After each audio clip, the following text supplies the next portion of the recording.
Good evening. जैसा कि bio गुरु ने न्यू एनसीईआरटी सीरीज क्लास 9 का यूट्यूब पर डे ला रहा है, तो आज आपके सामने हम लेके आ रहे हैं एनसीईआरटी क्लास 9 का न्यू बुक का मैथ का सीरीज चैप्टर नंबर 2, जिसका नाम है इंट्रोडक्शन टू लीनियर पॉलिनोमियल। तो आज हम लोग इसके बारे में पढ़ने जा रहे हैं। ठीक है, तो सबसे पहले इसका जो बेसिक कॉन्सेप्ट है, ठीक है, जो आपका पहले क्लास में यूज हो चुका है, उसको पढ़ाएंगे। फिर से वापस से हम लोग एनसीईआरटी बुक पर हम लोग आएंगे। देखिए यहां पर क्या लिखा हुआ, introduction. We have learned about algebraic expression. हम लोग ने पहले क्या अलजेब्रिक एक्सप्रेशन के बारे में क्या हम लोग पढ़ चुके हैं। तो सबसे पहले हम लोग क्या करते हैं, जो इसका बेसिक है हम लोग वहां पर आ रहे हैं आपको समझ, उसके बाद ही हम लोग एनसीईआरटी बुक पर आएंगे ताकि आप लोग को बहुत ही बढ़िया से समझ में आए। ठीक है, तो ये चैप्टर आपका है पॉलिनोमियल। क्या ये है? पॉली। तो यहां पर दो डिवाइड कीजिए। पॉली, पॉली मीन्स क्या होता है? मैनी। क्या होता है? मैनी। क्या होता है? पॉली। और नोमियल मीन्स क्या होता है? टर्म। क्या होता है? टर्म। इसको हिंदी में क्या बोलते हैं? बहु। ठीक है, ये सास वाला बहु नहीं है। ठीक है, बहु मीन्स क्या है? बहुत ही ज्यादा। टर्म मीन्स क्या होता है? इसको हिंदी में क्या बोलते हैं? पद। तो ये सबको टर्म को हम लोग वन बाय वन हम लोग समझते हैं। देखिए यहां पर देखिए आप लोग का जो अलजेब्रा है उसमें क्या है? सिंबल। तो सिंबल को हम लोग दो टाइप में डिवाइड करते हैं। एक क्या है? कांस्टेंट। दूसरा क्या है? वेरिएबल। आइए समझते हैं कांस्टेंट किसको बोलते हैं। कांस्टेंट हम उससे बोलते हैं जिसका वैल्यू कभी भी चेंज नहीं होता है, उसको क्या बोलते हैं? कांस्टेंट। जैसे हम बोले 5, तो 5 मीन्स क्या होगा? 5 ही होगा। ये हमेशा क्या होगा? 5 ही रहेगा। जैसे पाई, तो पाई भी क्या है? मेरा कांस्टेंट है। -2/3 क्या है? कांस्टेंट। मीन्स क्या हुआ? जिसका वैल्यू चेंज नहीं होगा उसको हम क्या बोलते हैं? कांस्टेंट। क्या उसको? कांस्टेंट। कोई भी न्यूमेरिकल वैल्यू, ठीक है, वो सब क्या है? कांस्टेंट, मतलब जिसका वैल्यू चेंज नहीं होता है। इसको हिंदी में क्या बोलते हैं? इसको अचर। क्या उसको? अचर। जैसे पूछे बताइए 20%, क्या ये कांस्टेंट है? हाँ ये कांस्टेंट है। 20% मीन्स क्या? 20/100। क्या हुआ? ये 1/5। इसका जो वैल्यू है वो क्या है? फिक्स है। पाई का वैल्यू क्या है? फिक्स है। 22/7 ये भी क्या होगा? कांस्टेंट। अब देखिए नेक्स्ट क्या है? वेरिएबल। देखिए यहां पर देखिए एक वर्ड क्या है? वेरी। वेरी मीन्स क्या होता है? चेंज। क्या होता है? चेंज। जिसका वैल्यू चेंज होता है उसको हम क्या बोलते हैं? वेरिएबल। इससे कभी फिक्स नहीं रहेगा। जैसे देखिए, जैसे मैंने बोला x + 2 = 0, राइट। तो यहां पर देखिए x क्या आया? -2 आया। जैसे बोले x - 4 = 0, x क्या आया? 4 आया। तो यहां पर देखिए यहां भी इक्वेशन 1 में ये है x क्या आया? -2 आया। और इस इक्वेशन 2 में देखिए, इस इक्वेशन 2 में देखिए x क्या आया? मेरा x 4 आया। तो यहां पर जो x का जो वैल्यू है वो -2 आया और क्या आया? 4 आया। तो यहां पर देखिए जो x है उसका वैल्यू फिक्स नहीं है। उसका वैल्यू कौन डिफाइन करेगा? जो उसका इक्वेशन है उसके अनुसार उसका वैल्यू का डिफाइन होता है। तो इसका वैल्यू क्या? फिक्स नहीं है। जिसका वैल्यू फिक्स नहीं है वो क्या होगा? वेरिएबल। जिसका वैल्यू फिक्स है वो क्या होगा? कांस्टेंट। इसका वैल्यू फिक्स नहीं है। अब मैं आपसे एक क्वेश्चन पूछ रहा हूं, ठीक है। अब बताइए आपके पापा हैं, तो पापा आपके क्या है? कांस्टेंट है कि वेरिएबल है? तो कमेंट सेक्शन में लिखिएगा। तो पापा क्या आपके हैं? कांस्टेंट है, वो कभी चेंज होने वाले नहीं है। लेकिन आपके जो दोस्त हैं, दोस्त क्या होते हैं? वेरिएबल। जैसे से आप लोग क्लास बढ़ेगा तो आप लोग का दोस्ती भी क्या होगा? चेंज होगा। तो दोस्त आपका क्या हो गए? वेरिएबल। अब बताइए आपकी x क्या है? कांस्टेंट है कि वेरिएबल है? इसको कमेंट सेक्शन में लिखिएगा। नेक्स्ट, अब देखिए नेक्स्ट क्या है? टर्म। टर्म किसको बोलते हैं? इसको हिंदी में बोलते हैं पद। ठीक है, आइए देखते हैं टर्म क्या होता है। देखिए टर्म क्या होता है? जैसे हम क्या लिखे? 5x²। क्या हम लिखे इसको? 5x²। अब यहां देखिए जो 5 है वो क्या है, कांस्टेंट है, जो x क्या है वो वेरिएबल है। तो टर्म होने के लिए क्या होता है, उसमें कांस्टेंट हो या क्या इसमें हो वेरिएबल हो, वो क्या होता है टर्म। ठीक है, इसमें क्या हुआ, मीन्स क्या हुआ 5 इंटू एक्स स्क्वायर हुआ। ठीक है, यहां मल्टीप्लाई हो सकता है, यहां पर डिवाइड हो सकता है। ठीक है, उसको हम क्या बोलते हैं टर्म।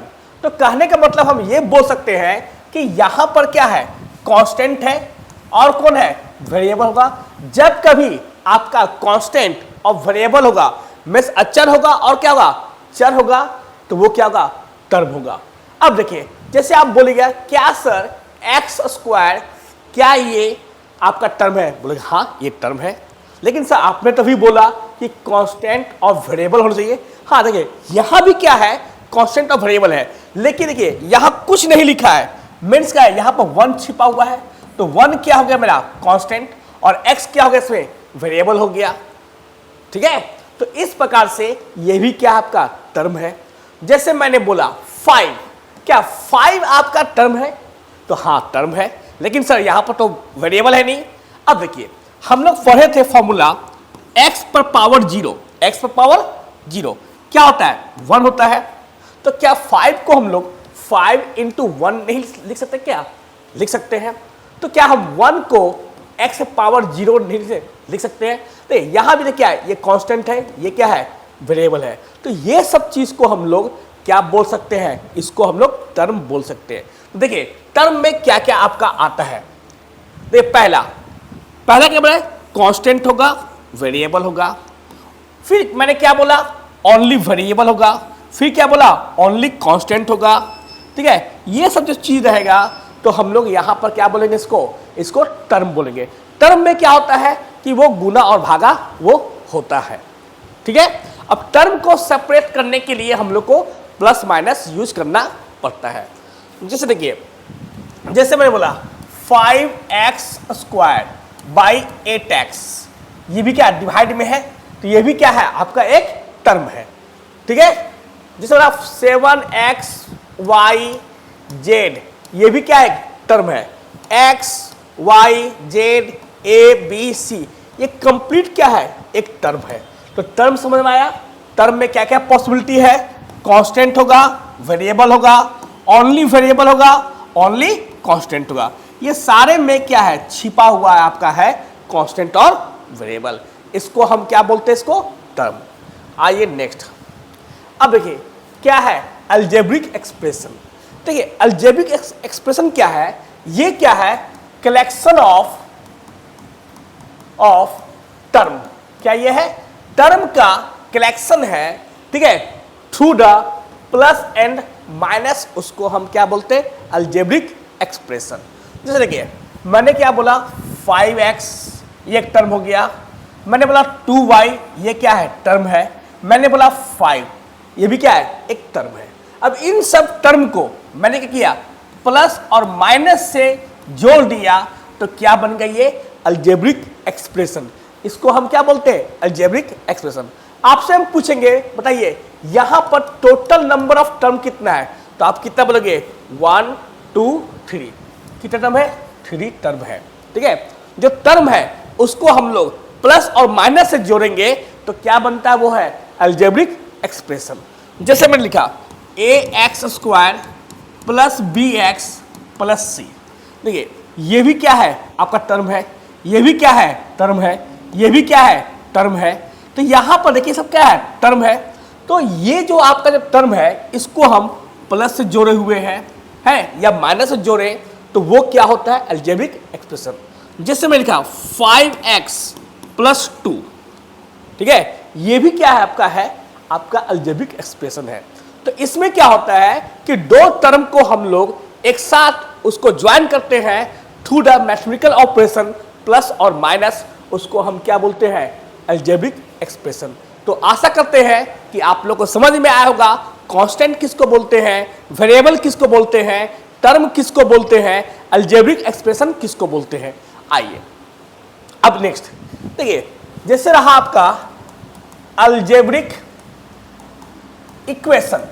ठीक है, इसमें क्या होता है जो अलजेब्रिक एक्सप्रेशन है इक्वल टू समथिंग वैल्यू लिखेंगे तो क्या बनता है वो अलजेब्रिक इक्वेशन। जैसे 5x प्लस 7 बराबर 2, ठीक है, यहां पर हमने इक्वल का साइन दे दिया तो क्या बन गई ये अलजेब्रिक इक्वेशन बन गया। ठीक है, आइए नेक्स्ट। अब क्या है, पॉलिनोमियल के बारे में पढ़ते हैं कि पॉलिनोमियल आखिर है क्या। ठीक है, देखिए तो आप लोग मैंने क्या बोला, पॉली मीन्स क्या होता है मैनी, और नोमियल मीन्स क्या होता है टर्म, तो इसको हम क्या बोलेंगे पॉलिनोमियल। अब ये पॉलिनोमियल होने के लिए क्या कंडीशन चाहिए, ठीक है, जो भी आपका वेरिएबल है, जो भी आपका क्या है वेरिएबल है, उसके जो वेरिएबल का जो पावर होगा, वेरिएबल का जो पावर होगा उसको क्या होना पड़ेगा, उसको नॉन नेगेटिव इंटीजर होना पड़ेगा। उसको क्या होना पड़ेगा, नॉन नेगेटिव इंटीजर। कहने का मतलब क्या है, जिसे लिखे 5x7, देखिए यहां पर जो 7 है ये क्या है पावर है, इस पावर को ध्यान दीजिएगा, इस पावर को क्या होना पड़ेगा नॉन नेगेटिव इंटीजर। क्या होना पड़ेगा नॉन नेगेटिव इंटीजर। आइए समझते हैं कि नॉन नेगेटिव इंटीजर होता क्या है। देखिए ये नंबर लाइन है, ये 0 है, 1 2 3 and so on, -1 -2 -3 and so on. ठीक है, अब देखिए आपके जो भी नंबर है यहां पर लिखा हुआ है 1 2 3, ये आपका फ्रैक्शन में नहीं है। अगर ये फ्रैक्शन में नहीं है तो इस सबको क्या बोलेंगे, इसको हम ये सबको हम लोग बोलेंगे इंटीजर। क्या बोलेंगे इसको इंटीजर। रफली भाषा इंटीजर क्या है, जिसको हम लोग क्या होता है कंप्लीट नंबर, क्या होता है कंप्लीट नंबर, जैसे 5, जैसे 10, जैसे 20, जैसे 80, जैसे 5000, ये सब क्या है एक कंप्लीट नंबर है। ठीक है, लेकिन अगर हम बोले 5/2, ये कंप्लीट नंबर नहीं है, ये सब इंटीजर होगा और ये इंटीजर नहीं होगा। तो ये क्या हुआ इंटीजर। इंटीजर में क्या हुआ जो कंप्लीट नंबर है। अब हम क्या बोले पॉजिटिव इंटीजर, तो जो भी ये है ये सब क्या होगा पॉजिटिव इंटीजर होगा। हम क्या बोले आपको नेगेटिव इंटीजर, जो माइनस में है वो क्या होगा नेगेटिव इंटीजर। मैंने क्या बोला नॉन नेगेटिव, क्या बोला मैंने नॉन नेगेटिव इंटीजर। कहने का मतलब क्या है कि इसमें नेगेटिव को छोड़कर, तो नेगेटिव कौन है, ये क्या है मेरा है नेगेटिव है। देखिए ये क्या है मेरा, ये मेरा नेगेटिव है, तो नेगेटिव को छोड़कर प्लस तो है, साथ में 0 भी रहेगा, तो इसको हम क्या बोलेंगे, इसको बोलेंगे नॉन नेगेटिव इंटीजर। मीन्स क्या, जो इंटीजर है वो फ्रैक्शन में नहीं होना चाहिए, वो माइनस में नहीं होना चाहिए, तभी वो क्या होगा पावर क्या होगा नॉन नेगेटिव इंटीजर होगा। आइए मैंने यहां क्या बोला, जो पावर क्या होगा नॉन नेगेटिव होगा।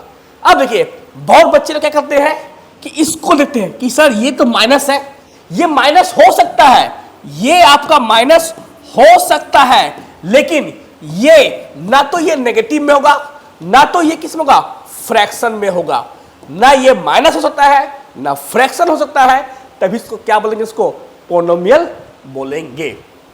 ठीक है, जैसे देखिए लिखा रहा 2/3, क्या लिखा रहा 2/3, 2/3 सॉरी हाँ 2/3 x3। अब यहां पर बहुत सारे बच्चे ये सोचते हैं कि सर यहां पर 2/3 लिखा है ना, तो ये पॉलिनोमियल नहीं होगा। देखिए हमको इसको चेक नहीं करना है, चेक किसको करना है, इसके पावर को। तो पावर होना चाहिए, पावर क्या होना चाहिए नॉन नेगेटिव, क्या होना चाहिए नॉन नेगेटिव। क्या ये नेगेटिव है, नहीं सर प्लस है, अगर प्लस है ये तो ये पॉलिनोमियल होगा। तो होप आप लोग पॉलिनोमियल में क्या होगा आप समझ सकते हैं। आइए हम कुछ एग्जांपल साथ देखते हैं कौन पॉलिनोमियल है और कौन सा पॉलिनोमियल नहीं है। ठीक है, देखिए यहां मैंने कुछ एग्जांपल लिया है। एग्जांपल नंबर 1 ध्यान दिए, यहां पर देखिए x का जो पावर है, x का क्या है पावर है, वो पावर देखिए आप वो क्या है यहां पर। ठीक है, ये 3 है, 3 किस में है प्लस में है, तो हाँ पॉसिबल है। देखिए 2 है पावर, क्या है ये प्लस में है, यहां कुछ इसका पावर कितना है 1 है, प्लस में एक कांस्टेंट है, मींस x का पावर क्या है 0। ये चीज पॉसिबल हो सकता है, तो ये क्या होगा पोलिनोमियल होगा। अगर देखिए आपका जो ये जो चीज है इसको हम लोग आगे पढ़ेंगे, इसको क्या बोलते हैं कोफिशिएंट। ये माइनस में हो सकता है, लेकिन देखिए पावर तो प्लस में है, तो अगर पावर प्लस में है तो ये पोलिनोमियल होगा, या कुछ ना 1 है, ये क्या होगा पोलिनोमियल। अब इन दोनों का मल्टीप्लाई, ठीक है, क्या है a plus B into A minus B क्या होता है A square minus B square, क्या हुआ एक्स स्क्वायर माइनस 25। देखिए यहां पर पावर क्या है पॉजिटिव है, तो ये पोलिनोमियल हो सकता है। आइए देखते हैं यहां पर ये 1 है, हाँ सर ये तो बढ़िया बात, ये तो सर प्लस है, ये तो पोलिनोमियल होगा। लेकिन देखिए यहां पर क्या है, यहां पर आपका 1/x है। अगर आपको ध्यान होगा, आप लोग पढ़े होंगे बचपन क्लास में कि 1/x का जो होता है क्या होता है x पावर -1 होता है, ठीक है। 1/y क्या होगा y पावर -1 होगा।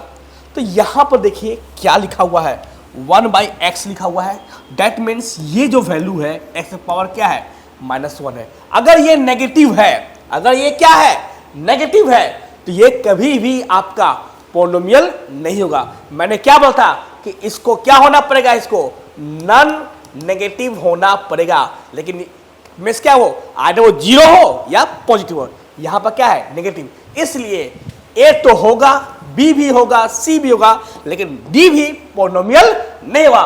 रीजन क्या है, ये 1/x है। 1/x को हम क्या लिखते हैं x पावर -1, जो कि क्या है नेगेटिव। कभी भी पोलिनोमियल में जो उसका पावर है -1 कभी नहीं हो सकता है, और ना ही कभी क्या फ्रैक्शन में हो सकता है। आइए आगे बढ़ते हैं। अब देखिए यहां पर इसका पावर क्या है -3 है, तो होगा नहीं होगा। अभी मैंने क्या बोला कि पावर कभी भी माइनस में नहीं होगा। देखिए पावर प्लस है, देखिए इसका जो x के जो कांस्टेंट टर्म है वो फ्रैक्शन में हो सकता है।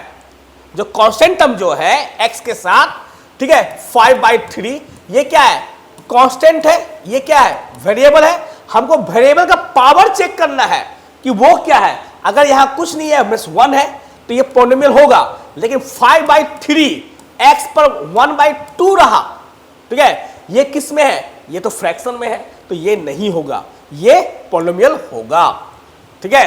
अब ये 1/y से ये तो सही है, लेकिन क्या 1 क्या है y²। अभी मैंने क्या बोला 1/x क्या होता है x पावर -1 होता है। याद रखिए 1/y² क्या होगा 1/y क्या होगा y पावर -2। देखिए यहां पर क्या आ गया नेगेटिव, तो इसको ऐसे भी लिखाता है, तो ये आपका पोलिनोमियल नहीं है। किसके कारण, दिस 1/y² के कारण। अब देखिए जैसे मैंने आपको बोला 5x² + 2√x + 5, क्या ये पोलिनोमियल है। आप देखिए यहां पर ये कांस्टेंट तो कुछ भी हो सकता है, पावर क्या है पॉजिटिव है, ये भी क्या है सही है। लेकिन देखिए यहां क्या 2√x, क्या हम 2√x को x पर पावर 1/2 लिख सकते हैं। हाँ सर लिख सकते हैं। तो यहां पर देखिए जो ये पावर हुआ वो कैसा हो गया, वो फ्रैक्शन में हो गया। अगर पावर आपका फ्रैक्शन में है तो ये कभी भी पोलिनोमियल नहीं होगा, ठीक है। तो आशा कर रहे हैं कि आप लोग को पोलिनोमियल समझ में आएगा। आइए हम देखते हैं एनसीईआरटी बुक का क्वेश्चन जो इस पर बेस है, ठीक है। तो पोलिनोमियल किसको बोलते हैं वो क्लियर हो गया, और नेक्स्ट क्लास में आपको हम एनसीईआरटी बुक रीडिंग करके समझा देंगे किसको क्या बोलते हैं। आइए यहां पर क्वेश्चन आते हैं, ठीक है। ये देखिए ये आपका एक्सरसाइज 2.1 है। ये क्या होगा एक्सरसाइज 2.1 आपके न्यू एनसीईआरटी बुक का है। तो इसको हम सॉल्व करते हैं। आपको क्या find degree of the polynomial पूछा है ना, चलिए डिग्री निकालते हैं। बताइए कौन सा इसमें पोलिनोमियल है या नहीं है। यहां पर देखिए आपसे यहां डिग्री पूछा है, मैं आपसे पूछ रहा हूं यहां पर कि बताइए इसमें कौन सा पोलिनोमियल है, कौन सा पोलिनोमियल नहीं है। देखिए यहां पर क्या है 2, हाँ 2 तो क्या आपका है 2 आपका क्या प्लस में है, हाँ तो ये होगा। ये भी किस है प्लस में, ये भी क्या प्लस में होगा। ये भी क्या पोलिनोमियल होगा, ये भी क्या होगा पोलिनोमियल होगा। तो ये सब सारे क्या है पोलिनोमियल है। तो आपको हम नेक्स्ट क्लास में इसके बाद, ठीक है, और जो टॉपिक है वो सब पढ़ाएंगे पार्ट 2 में। तो पार्ट 1 के लिए आपको मैंने क्या क्या पढ़ा दिया, ठीक है, कि पोलिनोमियल बोलते किसको है, क्या टर्म्स होता है, क्या कांस्टेंट है, ठीक है, याद लिखिए, क्या आपका वेरिएबल है। तो ये सब आपको हम पढ़ा दिए हैं। नेक्स्ट क्लास में आपको हम पढ़ाएंगे डिग्री किसको बोलते हैं, टाइप्स ऑफ पोलिनोमियल क्या है, ठीक है, कोफिशिएंट क्या होता है, ठीक है, इसमें और भी तो जो है आपका डिवीजन कैसे निकालते हैं पोलिनोमियल का, ठीक है, वो सब आपको हम नेक्स्ट क्लास में पार्ट 2 में पढ़ाएंगे, ठीक है, और आपको एनसीईआरटी बुक पूरा सॉल्व करके भी आपको पूरा देंगे, ठीक है। तब तक के लिए आप लोग बायोगुरु चैनल को सब्सक्राइब कीजिए। आप लोग को जो न्यू एनसीईआरटी बुक है क्लास 9 का बायोगुरु से फुल एनसीईआरटी बुक पढ़ाया जाएगा, वही फ्री ऑफ कॉस्ट में। तो आप लोग चैनल को सब्सक्राइब कीजिए और शेयर कीजिए ताकि आप लोग को ये कंटिन्यूअस मिलता रहे। Thank you.